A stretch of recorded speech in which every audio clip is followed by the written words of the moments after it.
Today's video is sponsored by myself and my webshop hsMVY.shop. Please go check it out. The new website is now live and we're constantly adding new products to get you a better shopping experience and the best possible tools and materials for your hobby needs.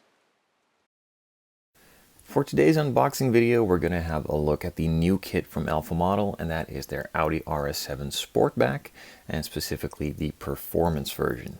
So this is basically an upgraded version of already a nicely upgraded car. The RS7 is, but just with a couple of extra bits and some nicer and cooler wheels.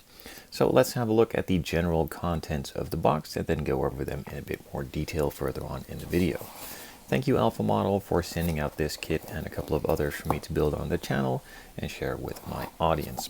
If you're interested in purchasing one of these kits, there will be a link in the description down below to the Alpha Model website, along with, of course, the Scale Modeling Channel Webshop.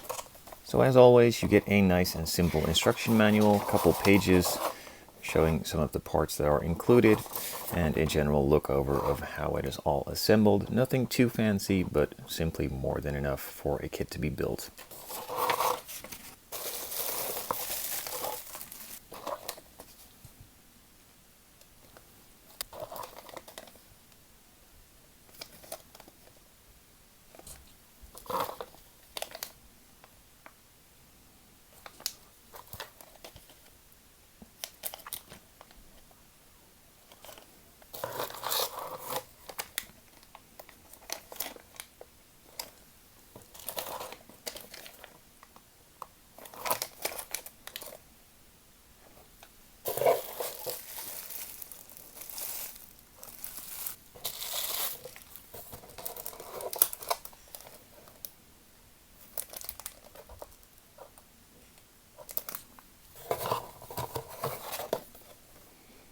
This is something new. Usually this is already put onto the box itself on the outside right here, but it's now a separate picture. Pretty cool, really nice artwork, so to speak. And something I noticed already, these are the performance wheels, which I would have liked to have seen, but they are not included in this kit. They have this other version. I'd much prefer to see this one, so maybe I should print some versions of my own or go an entirely other custom route. Let me know what you guys want to see down in the comment section below. So let's get the standard stuff out of the way first. The chassis, this is an expensive kit. It does not have an engine, but at least they have started to add a lot more detail on the chassis without having it a flat, bare piece. So that is really good to see. It is a little bit dirty from the demolding probably, so it does need a little bit of a cleanup and a degrease before painting. Otherwise, really nice details and a step up from some of their earlier kits, definitely. There are some other components for the chassis, like the exhaust. In this case, it has the muffler section and the exhaust tips as well, molded separately. Has some nice detail on the inside, and in general just looks like a really good, clean part. Suspension, if you've seen an Alpha Model kit before, nothing to speak of. For the disc brakes, you get some center parts that are cast resin, and then on the photo etch pieces you will get some pieces for usually the front, the back, and some additional detailing. Of course, the calipers are separate parts. These are the big boys for the front, and you also have some smaller ones for the rear. And then of course the wheels, you get smaller wheels for the front, or at least narrower and wider for the rear. Some nice rubber tires, really nice and flexible. They are a bit shiny, but nothing a little tire shine would do on a real car. That looks out of place here. There is a little bit of flashing and stuff from the molding process on the back side, but nothing major. It does fit nicely onto the wheel itself, which is also a super clean cast. A little bit of flashing, but again, nothing that can't easily be removed. There are some photo etch pieces which go on top of the wheel, but I will show you later on to get a sort of diamond cut effect and really make it convincing by being actual metal components. So from the chassis, we're going to move upwards to the interior. It has a nice base plate, which you can, of course, add some carpet to or not, and then all of the other components just slot on top of this one. You get some seats for the rear and for the front too. It has some really nice and deep engraving to separate the parts from all of the other parts. This part in the center will be painted a different color. I'm going to go for a classic color scheme that I've seen recently done on a 1-to-1 Audi RS6 that I really like for the replication, sort of, so to speak, of the Audi RS2 from back in the day. So if that's something you know, then you're probably going to know what's going to go on with this build. Now, nonetheless, this one makes it a lot easier to do as it has deep panel lines and very nice and crisp detailing all around. A lot of parts seem to be missing, which makes it a lot easier to paint them in different colors if need be. And the same goes for the front. The same detailing, same crispness, and a lot of upgrades from previous kits with a lot cleaner casting and a lot crisper lines. So as far as detailing goes, not only the seats have a lot of crisp details in it, the door panels, the dashboard, all of the other components have the same level of attention and detailing put into them. So on the door panels, there are a lot of panels missing right here. You can see the door handles themselves, some inlay pieces, some more inlay pieces, and even some more inlay pieces, which makes it a lot easier, again, to paint it in 2, 3, or even 4 different colors if you want to. Same goes for the dashboard. The gauge cluster is missing, the steering column is missing, some pieces for the display right here, and for some buttons right here are missing as well, along with even some speakers for the upgraded sound system, which is a really cool touch they've done on this one. Now there are way too many pieces to go over. This is probably not even half of them for the additional detail parts. So for the steering wheel, you get the main outer wheel itself, and then you get the center part with the buttons and the electronics in it, and then there's even a separate one for the airbag. Same goes for the gauge cluster, also a separate part. Really nice for detailing, gives a lot more depth and realism to all the parts being actual separate parts, so that's good to see.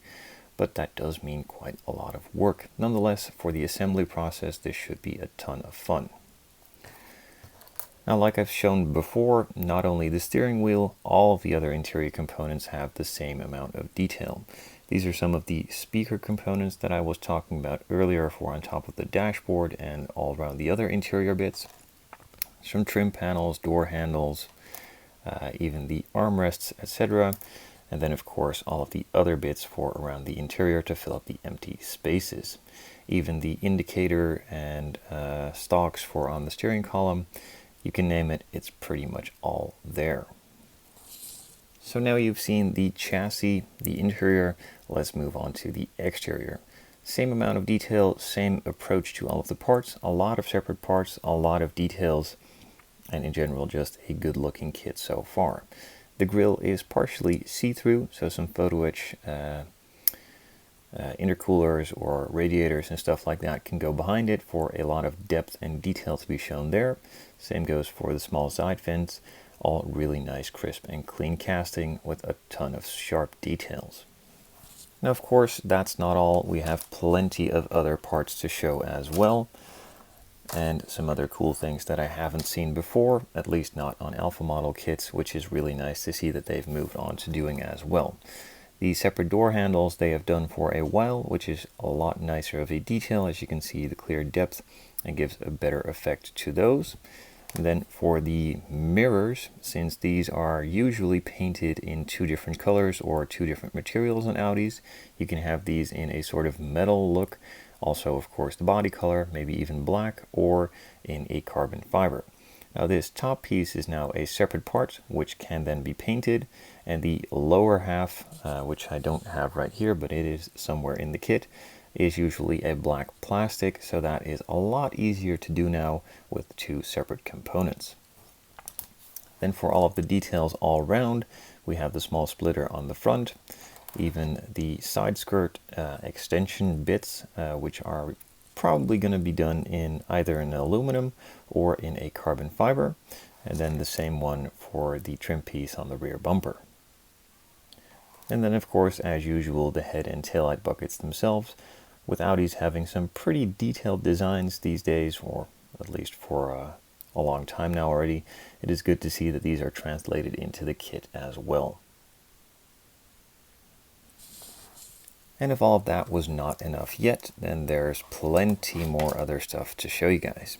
There are some decal and transfer sheets. These are metal transfers, basically just stickers for some emblems, a small trim piece on the steering wheel airbag, along with the logos for on the exterior, some mirror bits, etc.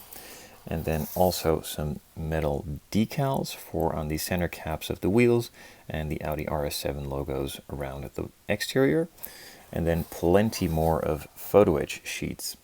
Now these are for the seat belts. I don't really like using these as they need to be bent all in shape and painted, and once you paint them and then bend them, that usually means the paint flakes off, so I'm just going to go for some fabric ones.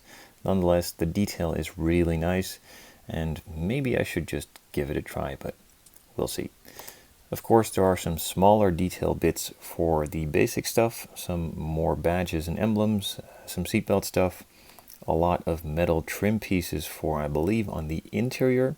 So, for instance, if you lose the metal sticker, then you still have an extra badge here, along with all of the other trim bits all around. There are even some larger sheets of photo edge, ones with a couple of nameplates, some of the additional bits for on the disc brakes, some pedals, license plates, some more pedal details and all other stuff. Then this one is a pretty cool one for the wheels. Like I mentioned, there is the option to go for a full black or for full silver wheel, but you could also go a step further and add some metal to the actual diamond cutting of the wheel. Along with that, there are some more grills, I believe, for the exterior, some speaker meshes, and additional detailing for the interior. Then there is a final big sheet with some of the window trim, some more stuff for on the interior for behind the seats, some grills, some meshes, and the disc brake details. And then the final one for the detail side of things is a sheet of decals. Now this one is filled to the brim with carbon fiber, which is really cool to see. They are all pre-cut, labeled, and in the instructions you can clearly see where they need to go, which makes it a lot easier to place all of them. You don't have to do some custom templates like you usually would. Simply just put the decals into some water, slide them in place, and form them to the pieces, which saves a lot of time. The carbon fiber has a really nice pattern to it already, and from past things I've seen with the decals, these should slide on perfectly and have the really nice fitting and styling that you're used to from these kits. For the exterior, you get some clear parts too. These are for the main windows. They are pre-painted and pre-cut, so you simply just need to pull them off, remove the protective film from both sides, and glue them in place.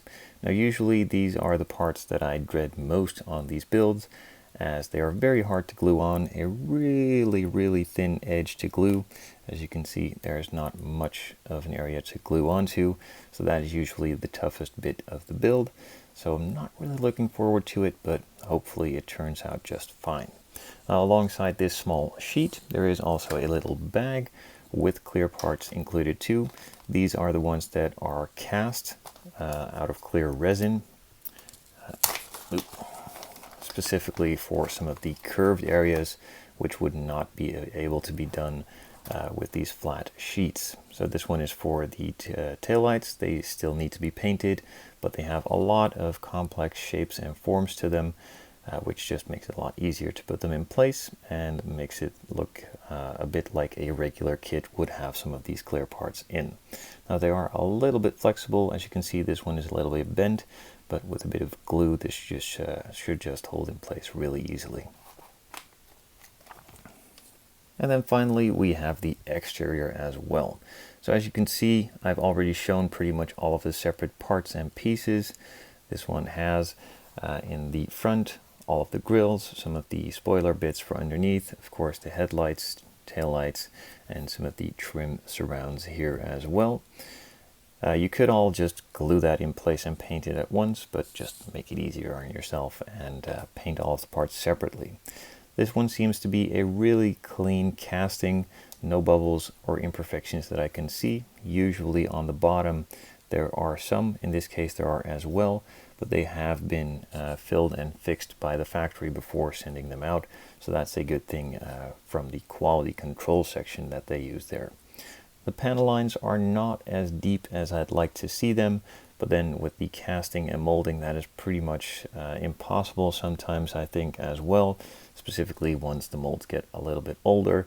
These are the things that give way first. So a little bit of scribing does need to be done, but nothing out of place and nothing that we wouldn't do anyway either. So I did give a quick glance on the instructions at the beginning of the video, nothing special, just some basic instructions naming the parts and coloring them in so you can clearly see which needs to go where. Nothing special, just a bit of a clean instruction sheet for all of the separate components. Nice to see, easy to follow, and just using a little bit of common sense, you should be able to figure this out pretty easily.